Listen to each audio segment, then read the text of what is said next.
Good morning student. पिछली class में मैंने आप लोग को आधुनिकीकरण का अर्थ, परिभाषा एवं विशेषताओं के बारे में बताया था। इसके साथ ही साथ पश्चिमीकरण का अर्थ, परिभाषा, विशेषताओं को बताते हुए किस प्रकार से यह हमारी भारतीय समाज के सांस्कृतिक परिवर्तन में अपना प्रभाव डालती है, इसके बारे में बताया था। और आज का जो हमारा नेक्स्ट टॉपिक है वो है संस्कृतिकरण। तो बच्चों आज हम लोग इसके बारे में पढ़ेंगे, संस्कृतिकरण के बारे में। संस्कृतिकरण बच्चों हमारी भारतीय परंपरागत सांस्कृतिक परिवर्तन का कोई कारण नहीं, वरन भारतीय समाज में जाति व्यवस्था में होने वाले परिवर्तनों को स्पष्ट करने वाली एक प्रक्रिया है।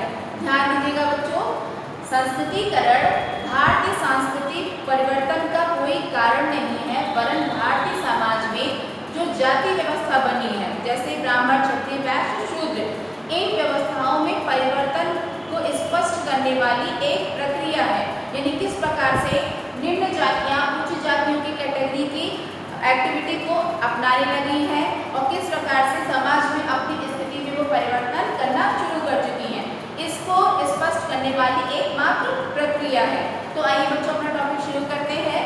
संस्कृतिकरण का अर्थ, सामान्य अर्थों में बच्चों अगर देखा जाए तो संस्कृतिकरण वह प्रक्रिया है जिसके अंतर्गत निम्न जातियां उच्च जातियों की सांस्कृतिक विशेषताओं को ग्रहण करके जाति संरचना में अपनी परिस्थिति को ऊंचा उठाने की कोशिश करती हैं।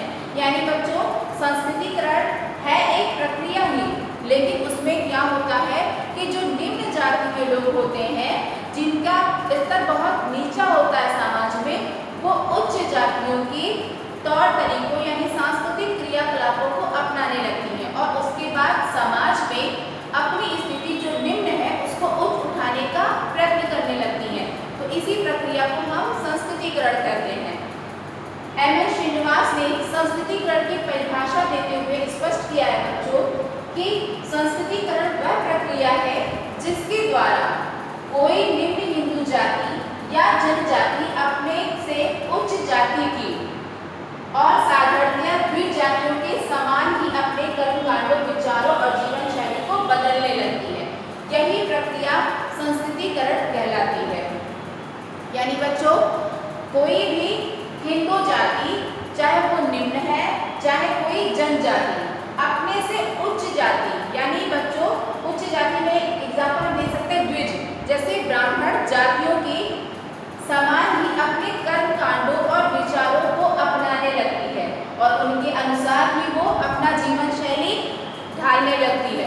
तो ऐसी प्रक्रिया को हम संस्कृतिकरण कहते हैं। यानी बच्चों जो हिंदू धर्म में निम्न जाति के लोग हैं और जो अनुसूचित जनजाति के लोग हैं, जिनको समाज में ये मान्यता शुरू से ही नहीं प्राप्त थी कि आप मंदिरों में पूजा करने जाओ या पवित्र कार्य कोई करो या शुभ कार्य आपके घर में संपन्न हो, जब उन तौर तरीकों को वो अपनाने लगी, जिस प्रकार से ब्राह्मण यानी द्विज जाति लोग करते थे, उसी प्रकार से उसने उन क्रियाकलापों को अपनाना शुरू कर दिया और उन्हीं के अनुसार सारे कार्यकलाप करते हुए अपनी जीवन शैली को उन्होंने बदलना शुरू कर दिया।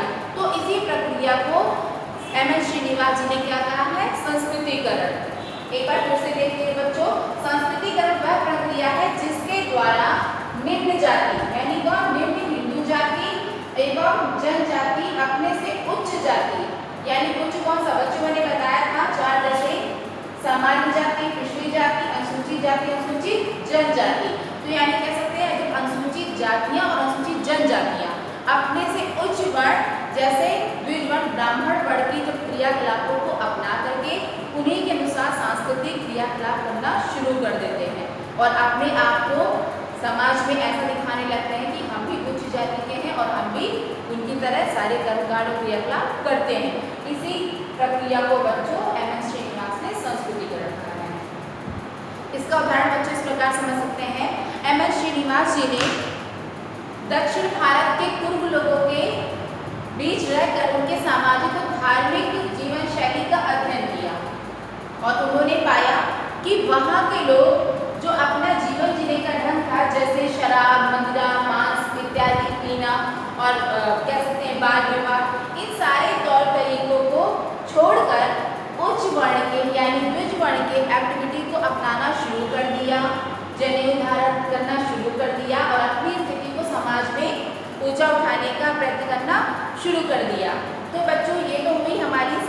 संस्कृतिकरण का एक सबसे बड़ा उदाहरण। और दूसरी चीज बच्चों, अगर एक दूसरे शब्दों में हम आपको समझाएं तो पहले जो निम्न जातियां होती थी, यानी वे निम्न जातियां जिनको समाज कुछ अधिकार देने से मना करता था, जैसे मंदिरों में पूजा न करने जाना, किसी भी पवित्र या शुभ कार्य का उनके घर में संपादन न होना, दूसरी जातियों से अछूत उन्हें माना जाना, किसी प्रकार का सामाजिक स्वतंत्रता उन्हें ना प्राप्त होना, उन सभी चीज़ों का जब उन्हें आज़ादी मिलनी शुरू की, उन्होंने उसे अपनाना शुरू कर दिया, उसका परिणाम ये हुआ बच्चों कि उनके स्थिति में परिवर्तन होना शुरू हो गया। तो वही संस्कृतिकरण है। एक बार के बच्चों आप उदाहरण में ये भी देख सकते हैं कि संस्कृतिकरण की प्रक्रिया में जो निम्न जातियाँ पहले होती थी, जो शराब मांस मदिरा जैसे मैंने आप लोगों को बताया वो पीती थी, उन्होंने क्या किया, उन चीज़ों को छोड़ करके ब्राह्मण जाति यानी पंडित लोगों की कुछ एक्टिविटी को धारण करना शुरू किया, जैसे तिलक लगाना, जनेऊ धारण करना और पूजा कर्मकांड करना, बड़े बड़े अनुष्ठान यज्ञ हवन इत्यादि करवाना, ये भी संस्कृतिकरण का ही उदाहरण है। तो बच्चों ये आप लोग का संस्कृतिकरण का अर्थ परिभाषा